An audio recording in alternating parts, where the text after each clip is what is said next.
Lama bungkam, korban keempat akhirnya muncul menceritakan detik-detik dirinya nyaris diruda paksa Agus Buntung 10 bulan lalu di Mataram, Nusa Tenggara Barat, NTB. Ketika itu, Agus Buntung yang kini berstatus tersangka sempat memaksa masuk ke dalam kamar dengan cara mendorong kuat-kuat pintu kamar kosan yang ditahan korban. Sempat nyaris terpental, korban akhirnya berhasil menutup dan mengunci pintu kamarnya seraya mengusir Agus. Atas insiden tersebut, korban pun melaporkan Agus ke polisi. Seperti diketahui, kelanjutan kasus pelecehan seksual yang dilakukan Iwayan Agus Suartama alias Agus Buntung, 21, kembali jadi sorotan publik. Terlebih ada sinyal Agus Buntung bakal ditahan. Beberapa fasilitas selama Agus Buntung di tahanan mulai dilakukan pengecekan. Hal ini wajib diperhatikan karena Agus Buntung merupakan penyandang disabilitas. Dilansir tribunNewsBogor.com dari tayangan Kompas TV, Kabid Humas Polda NTB AKBP M. Khalid menyebut berkas perkara Agus Buntung sudah lengkap dan akan dikirim ke kejaksaan dalam waktu dekat. Karenanya berkas perkara Agus akan dinyatakan P21 alias lengkap dalam waktu dekat. Lantaran hal tersebut, penyidik kepolisian dan Komite Disabilitas pun mendatangi lapas guna persiapan Agus Buntung menempati penjara.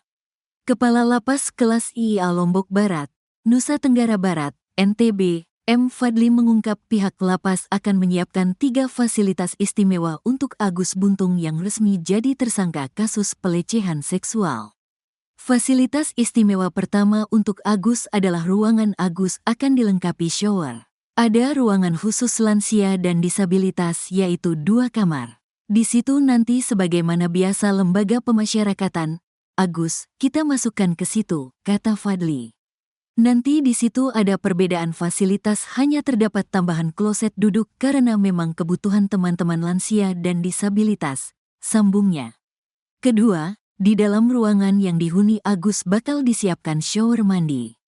Dan mungkin perlu kita tambah karena Agus tidak bisa menggunakan gayung, jadi kami siapkan shower nanti, ujar Fadli. Ketiga, Agus nantinya akan didampingi napi lainnya jika kesulitan melakukan aktivitas sehari-hari. Iwayan Agus Suartama alias Agus tersangka kasus dugaan pelecehan seksual terhadap belasan perempuan di Mataram berpotensi menjadi tahanan lapas, setelah sebelumnya ia ditetapkan sebagai tahanan rumah.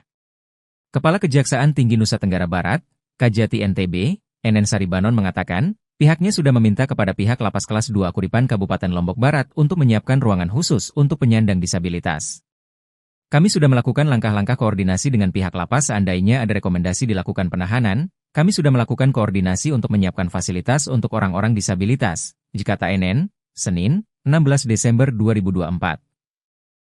Terpisah Ketua Komisi Disabilitas Daerah, KDD, Provinsi NTB Joko Jumadi sudah melakukan pemeriksaan ruangan yang akan ditempati Agus di Lapas Kelas 2 Kuripan, bila sewaktu-waktu ditetapkan sebagai tahanan lapas. Itu ada 2 ruangan yang menurut kita sudah aksesibel untuk disabilitas bisa masuk di situ, kata Joko, Selasa, 17 Desember 2024. Joko menyebut tersangka meskipun dalam kondisi disabilitas berpotensi menjadi tahanan lapas, dengan catatan ruangan yang akan ditempati layak untuk penyandang disabilitas. Dia mengatakan ruangan yang disediakan di Lapas Kuripan berbeda dengan tahanan lainnya, di mana fasilitas yang didapatkan seperti kamar mandi di dalamnya, toilet jongkok dan toilet duduk, shower dan tenaga pendamping. Ada warga binaan yang menjadi pendamping, misalnya untuk membuka celana dan sebagainya, kata Joko. Sebelumnya, Polda NTB sudah melakukan perpanjangan status tahanan rumah selama 40 hari ke depan. Sampai saat ini polisi sudah memeriksa 9 saksi dugaan pelecehan seksual tersebut.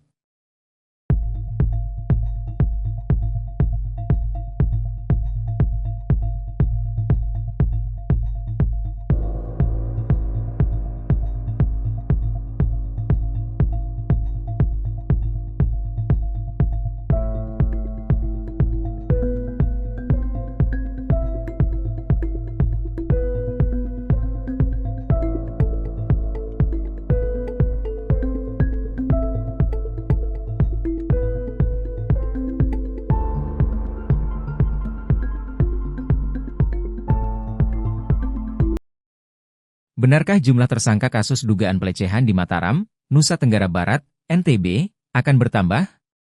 Peran I Gusti Ayu Aripadni kini didalami, Apakah Ibunda Agus Buntung itu bakal susul status sang anak jadi tersangka?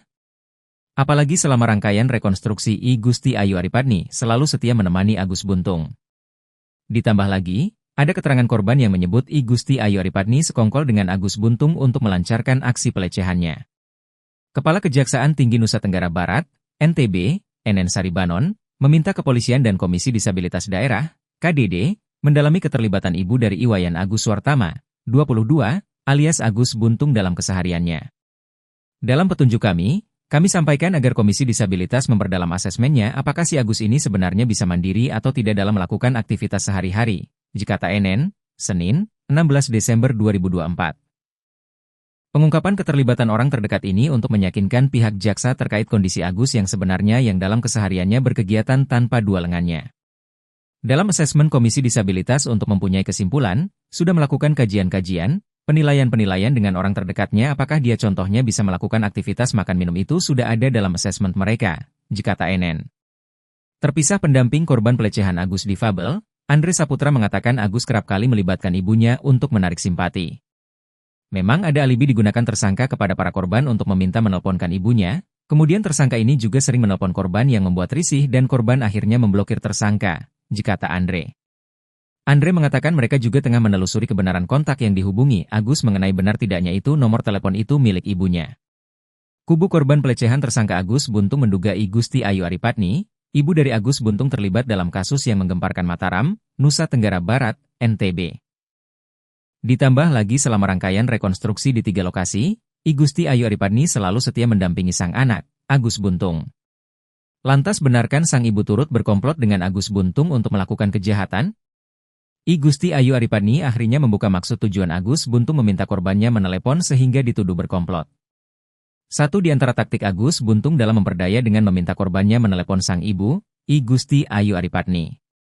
Atas tindakan itu, kini Ayu dituduh menjadi bagian dari komplotan Agus Buntung dalam kasus pelecehan 15 wanita di Mataram, Nusa Tenggara Barat, NTB. Saya selalu mendampingin, dia kan kesulitan untuk buang air kecil itu alasan saya ikut, kata Ayu. Tapi menurutnya kini karena mendampingi justru Ayu dituduh sebagai komplotan Agus Buntung.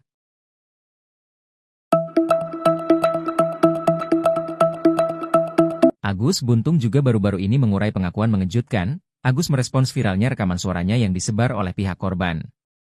Atas viralnya video tersebut, Agus mengurai klarifikasi, bahwa alasannya mengancam pelajar tersebut karena ia sakit hati dihina. Tak cuma soal rekaman suara, Agus juga menanggapi aksi korban yang sudah mulai berani berbicara di televisi soal isu pelecehan seksualnya.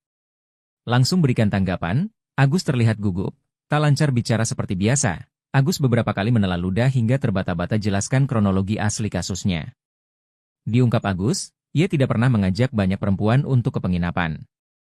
Sebelumnya diwartakan, Agus Buntung resmi jadi tersangka kasus dugaan pelecehan seksual fisik terhadap 17 wanita.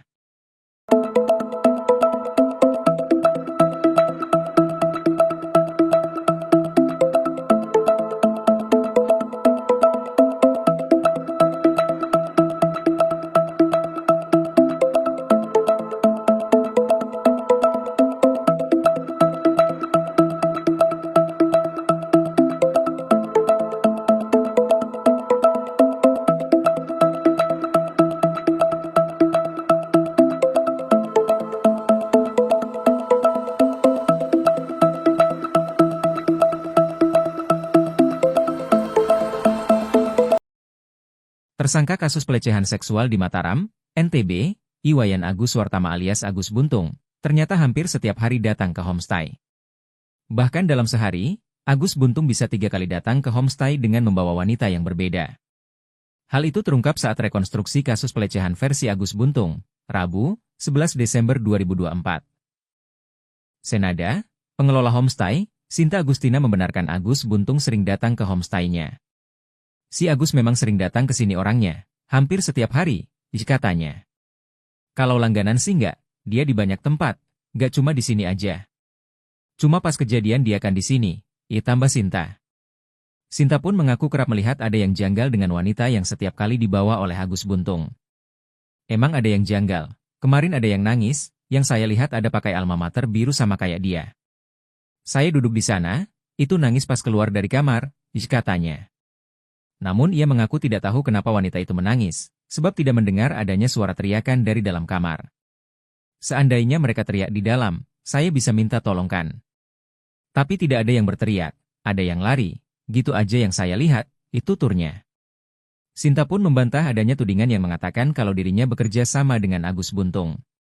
Dengan mencuatnya kasus ini saya juga tidak tahu pribadi dia, karena dia sudah cukup umur. Kedua, kalau anggaplah di aplikasi, PSK berhijab juga banyak ya, gak mesti harus seksi, kata Sinta lagi. Sinta juga mengatakan kalau Agus Buntung bisa sehari 3 kali datang ke homestay itu.